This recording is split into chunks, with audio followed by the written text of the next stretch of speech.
বন্ধুরা এখানে মেয়েটি পার্কে বসে একজোড়া লাভ কাপল চায়, তাদের এই সুন্দর রোমান্টিক মুহূর্ত দেখে মেয়েটির মনটা খুব খারাপ হয়ে যায়। তখন তার ভালোবাসার কথা মনে ওঠে। আসলে ঠিক 5 বছর আগে তার বয়ফ্রেন্ডকে এক অ্যাক্সিডেন্টে মারা যেতে দেখেছে। আর সেখান থেকে মেয়েটি যেখানে সেখানে এইরকম বিহেভ করতে লেগে যায়। তারপর বাড়িতে সবাই একসাথে থাকার টাইমে মেয়েটি দিদি বলে ওঠে, যাওয়ার হয়ে গেছে, তুই বিষয়টা ভুলিয়ে দিয়ে বিয়েটা করে নে। এতে মেয়েটি কিছু না বলে বাহানা করে তার রুমে চলে আসে। কিছুক্ষণ পরে মেয়েটির মা তার রুমে চলে আসে আর বলে, তো দিদি একটা ছেলের কথা বলছিল, ভালো সার্ভিস করে। এতে মেয়েটি রেগে বলে ওঠে, মা কাল থেকে আমি জব জয়েন করছি। এই বলে সে ওখান থেকে উঠে চলে যায়। পরের দিন মেয়েটি জবের ইন্টারভিউ দিতে রাস্তায় একটি ছেলের সাথে ধাক্কা লেগে যায়।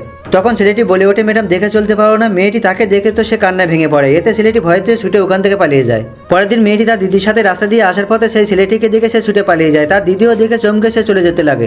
এতে ছেলেটি তাকে ধরে বলে, কি ব্যাপার বলুন তো ম্যাডাম, আমি কি ভূত? ও ছুটে পালিয়ে গেছে, আপনিও ছুটে পালাচ্ছেন। তখন মেয়েটি ছেলেটির হাতটা ধরে তাদের বাড়িতে নিয়ে এসে ব্যাপারটা খুলে বলে। এটা ছেলেটি দেখে তো সে চমকে যায়।